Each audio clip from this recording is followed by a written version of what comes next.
Assalomu alaykum hurmatli talabalar. Bugun sizlar bilan iqtisodiy ta'limotlar tarixi fanidan monetarizm va neoliberalizm g'oyalarining mohiyati va evolyutsiyasi mavzusini o'tamiz. Mavzu bo'yicha 4 ta reja berilgan. Birinchi rejamiz neoliberalizmning mohiyati va xususiyatlari to'g'risida bo'ladi. Ikkinchi rejamiz Angliya Avstriya maktabi.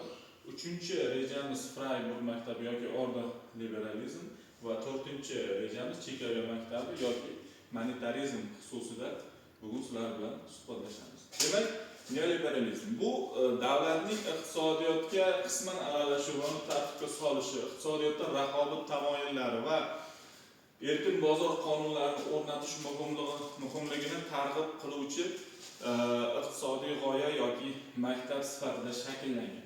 Ushbu maktab 20-asrda 30-yillarida paydo bo'lgan bo'lsa, 20-asrda yakuni, ya'ni 80-90-yillarda mafkura sifatida shakllangan va rivojlangan. Ushbu maktabning muhim belgilari quyidagilardan iborat. Birinchisi, imkoni boricha erkin raqobat kerak bo'lganda tartibga solish lozim. Ikkinchisi, xo'jalik yurituvchi subyektlarning iqtisodiy erkinligini saqlab qolgan holda ayolga taklifga ta'sir ko'rsatish orqali davlatning iqtisodiyotga aralashuvini ta'minlashdan iborat. Ushbu maktabda vujudga kelishining asosiy sabablari sifatida quyidagilarni ko'rsatishimiz mumkin. Birinchisi, globallashuvning ikkinchi davrining vujudga kelishi. Ikkinchi sabablardan biri 20-asrning o'rtasida sotsial liberalizm g'oyalari rivojlanishiga muxolif sifatida shakllangan. Chunki 20-asrda boshlarida dunyoda yangicha bir iqtisodiy tizim, sotsializmning shakllanishi ko'pgina kapitalistik g'oya tarafdorlarini yoki o'sha kapitalistik g'oyalarni anchagina siqib qo'ygan. Uchinchisi, ingliz klassiklari Adam Smith va David Ricardolarning g'oyalari. Ya'ni o'sha klassik maktabni rivojlanishini ta'minlagan asosiy iqtisodchilarni bu yo'nalishdagi g'oyalar. Va to'rtinchisi, Germaniyaning tarixiy maktabining, Germaniyada tarixiy iqtisodiy maktabni shakllanish. Neoliberalizmning o'ziga xos xususiyatlari quyidagilardan iborat. Birinchisi, iqtisodiyotni liberallashtirish. Erkin narx belgilash tamoyillaridan foydalanish, xususiy va nodavlat iqtisodiy tizimlar iqtisodiyotda yetakchi rol o'ynash tarafdori bo'lgan. Ikkinchi o'ziga xos xususiyatlardan bittasi monopoliyalarni milliy iqtisodiyotning uyg'un rivojlantirishga asosiy to'siq deb e'tirof etilishi. Ya'ni o'sha ishlab chiqarish jarayonlarida umuman iqtisodiyotda raqobatni rivojlantirishga bo'lgan qarashlarning shakllanishi. Uchinchisi, davlatning iqtisodiy hayotga faol aralashuvi tamoyillariga asoslangan keyneschilik va totalitarizm g'oyalarini ochiq tanqid qiladi. Ya'ni bu o'ziga xos xususiyatlar ushbu maktabni boshqa iqtisodiy maktablardan farqlantirib turadi. Bu maktab asosan 3 ta yo'nalishda rivojlangan va ular alohida maktablar sifatida o'sha iqtisodiy ta'limotda tan olinadi. Birinchisi, yangi Avstriya maktabi. Boya aytganimizdek, tarixiy Germaniya maktabi deb olsak bo'ladi. Bu yerda o'sha asosiy namoyandalari Mises, Hayek kabi olimlarni ko'rsatishimiz mumkin. Ikkinchisi, Freiburg maktabi. Olken, Erhard kabi iqtisodchilarni ko'rsatishimiz mumkin va Chikago maktabi, Friedman, Knight kabi o'sha buyuk va zamonamizning desak bo'ladi iqtisodchilarini ko'rsatishimiz mumkin. Xo'p, yangi Avstriya maktabining namoyandalaridan bittasi Friedrich von Knight. U tomonidan ilgari surilgan asosiy tamoyil bu inson erkinligi va individuallik ustuvorligidir. Ya'ni u o'z-o'zidan shakllanuvchi tartib tushunchasini ilgari surgan. Ya'ni u oldindan rejalashtirib emas, balki o'sha jarayonni o'zida o'z-o'zidan tashkil etish va o'zaro ta'sir qilishni rivojlantirish tarafdori bo'lgan. U jarayonlarga ko'proq makroiqtisodiy nuqtai nazardan yondashgan va bu yondashuv iqtisodiy jarayonlarda amalga oshiradi, uni muvofiqligini ta'minlaydi va o'sha iqtisodiyotda qanday ishlashini tushuntirib beradi deb ishongan va buni shunday bo'ladi deb hisoblagan. Hayekning asosiy g'oyalarini quyidagilarda ko'rishimiz mumkin. Birinchisi, sotsializmning tanqidchisi. Chunki markazdan turib rejalashtirish bozor iqtisodiyoti kabi samarali va tez ishlay olmaydi deb hisoblaydi. Ikkinchisi, u iqtisodiy fan kelajakda voqealar rivoji uchun prognozlarni shakllantirishga qodir emasligi va u faqat ularning turlarini tasdiqlash va rivojlanish yo'nalishlarini tahlil qilishga qodirligiga ishonadi.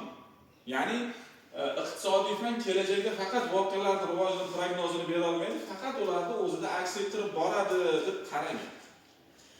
Uchinchisi, pul muomalasidagi davlat monopoliyasini erkin iqtisodiy tizimlar bilan almashtirish, ya'ni pul emissiya qiladigan davlat banklari o'rniga xususiy emitent banklarini qo'yib, ular orasida erkin raqobat shakllantirish orqali o'sha almashtirishlarni, o'sha pul emissiya funksiyalarini bajarishni taklif qilgan. Bu iqtisodiyotning monopollashuvi va ijtimoiy tengsizlik mavjudligiga befarq qaragan, ya'ni bu jarayonlarni o'zini qarashlarida hisobga olmagan. Freiburg maktabi yoki ordoliberalizm, ya'ni bu maktab asosiy yo'nalishi bu hukumatning bevosita ta'sir doirasi faqat iqtisodiy institutlar va birinchi navbatda raqobat instituti bo'lishi kerak deb hisoblagan. Erkin raqobatning davlat tomonidan ta'minlanishi monopoliyalarning oldini olishni anglatadi deb hisoblashgan. Umuman ordoliberalizm atamasiga to'xtaladigan bo'lsak, bu erkin tartib degan ma'noni anglatadi va ushbu ordoliberalizmning asosiy shiori sifatida davlat shakllarini davlat rejalashi ham iqtisodiyot jarayonlarini davlat rejalashtirishi va tartiblashi yo'q degan shiorni o'zlarining shiorlari sifatida qabul qilishgan. Endi ijtimoiy bozor iqtisodiyot maqsadlarining sehrli uchburchagi. Ya'ni o'sha ijtimoiy bozor iqtisodiyoti maqsadlariga erishishda quyidagi 3 ta asosiy omil hal qiluvchi vazifani bajaradi deb hisoblanadi. Birinchisi pul barqarorligi, ikkinchisi to'lov balansi muvozanati, uchinchisi to'liq bandlik. Xo'p, Walter Oken, ya'ni o'sha ordoliberalizmning asosiy vakillaridan biri hisoblanadi. Iqtisodiy tizimning ikki turini bor deb hisoblagan, markazlashgan holda boshqariladigan va iqtisodiyot va bozor iqtisodiyoti deb qaragan. U talabni tashkil etishda 5 ta shaklini bor deb hisoblagan. Raqobat, qisman oligopoliya, qisman monopoliya va monopoliya. Chikago maktabi, ya'ni monetarizm. Agar e'tibor berilgan bo'lsanglar, oldingi ikkita maktabimiz asosan mikroiqtisodiyot nuqtai nazaridan iqtisodiyotga yondashgan. Monetarizm maktabi vakillari esa iqtisodiy jarayonlarni makroiqtisodiy nuqtai nazardan yondashganlar va ular shuning uchun ham monetarizm makroiqtisodiy nazariya bo'lib, unga ko'ra muomaladagi pul miqdori iqtisodiy rivojlanishni hal qiluvchi omil hisoblanadi. Neoklassik iqtisodiy fikrning asosiy yo'nalishlaridan biri bo'lgan monetarizm 1950-yillarda pul muomalasi sohasidagi empirik tadqiqotlar natijasida paydo bo'lgan. Monetarizmning asosiy sifatida iqtisodchi, Nobel mukofoti laureati Milton Friedman hisoblanadi. Uning asosiy e'tiborini pul massasi va ishlab chiqarish hajmi o'rtasidagi bog'liqlik muammosiga qaratdi. Uning asosiy asarlari sifatida pulning miqdoriy nazariyasi, kapitalizm va erkinlik kabi asarlarini ko'rsatishimiz mumkin. Monetarizmning asosiy qoidalari quyidagi 4 ta qoidadan tashkil topadi. Birinchisi, bozor iqtisodiyotida barqarorlik o'zini o'zi tartibga solish va barqarorlikka intilish mavjud bo'lishi lozim. Ikkinchisi, bozor iqtisodiyoti tizimi yuqori barqarorlikni ta'minlashi kerak. Uchinchisi, narxlar muvozanat buzilgan taqdirda tuzatishlarni ta'minlaydigan asosiy vosita sifatida ishlaydi. Nomutanosibliklar tashqi aralashuv va davlat tomonidan tartibga solish xatolari natijasida paydo bo'ladi degan qoidalarni o'zida aks ettiradi. Xo'p, monetarizmning ahamiyatini biz quyidagilarda ko'rishimiz mumkin. Birinchisi, pullarning tovarlar dunyosida aks ta'siri mexanizmi, pul kredit vositalari va siyosatini iqtisodiyotni rivojlantirishga ta'sirini chuqur o'rganish. Ya'ni o'sha pullarning pul tovar bozorlari o'rtasidagi o'zaro munosabatlarda monetarizm chuqur o'rganadi. Ikkinchisi, agar ilgari pul muomalasi tezligiga unchalik ahamiyat berilmagan bo'lsa, monetarizm maktabi vakillari bu nazariyani maxsus ishlab chiqdilar. Uchinchisi, neoklassiklar orasida pulga bo'lgan talab pul muomalasi tezligini hisobga olmagan. Monetaristlar orasida esa bu parametr ham funksional ahamiyatga ega ekanligi asoslangan. To'rtinchisi, pulga bo'lgan talabga nisbatan odatdagi narx nazariyasi qo'llaniladi.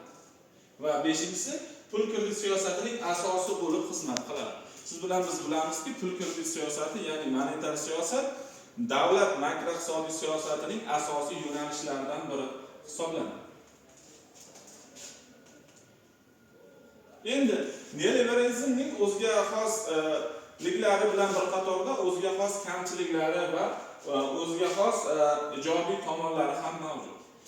Neoliberalizmning kamchiliklari sifatida bozor iqtisodiyoti ko'rinishida davlat o'rtasidagi raqobatni mutlaqlashtirish, shu orqali neoliberalizm bir mamlakatning ikkinchi mamlakat ustidan hukmron bo'lishini ma'qullaydi. Bu bilamizki, o'sha iqtisodiy jarayonlarda tenglik, to'g'riroq xalqaro aloqalarda tenglik bo'yicha savollar keltirib chiqarishi mumkin. Ikkinchisi, elita oliy toifalar uchun hech bo'lmaganda faraziy xavf tug'diradiganlarga qarshi asosiy erkinliklarni buzuvchilarga nisbatan kuch ishlatishni ma'qullaydi. Bu ikkita kamchilik neoliberalizm maktabining asosiy kamchiliklari sifatida qaraladi. Uning ijobiy tomonlariga esa erkin bozor va cheklangan davlat tomonidan tartibga solish g'oyalarining uyg'unligi. Faol antimonopol va ijtimoiy siyosat. Jismoniy shaxsning kompaniyaning xulq-atvoriga mikro darajada qabul qilinadigan qarorlarga katta e'tibor beriladi. Ushbu jadvalimizda Keynes maktabi va monetarizmning bir-biridan farqi keltirib o'tilgan ba'zilarini solishtirib ko'ramiz. Masalan, Keynes ta'limotiga ko'ra davlatning bozor xo'jaligiga aralashuvi zarur. Friedmanga ko'ra bozor o'zini o'zi tartiblashga qodir deb qaraladi. Yoki bo'lmasa o'zgaruvchan pul siyosati lozim deb Keynes ishonsa, Friedman barqaror pul siyosati zarur deb qaraydi va hokazo. Bugungi mavzumiz bo'yicha mana ma'lumotlarimiz mana shulardan iborat. E'tiborlaringiz uchun rahmat.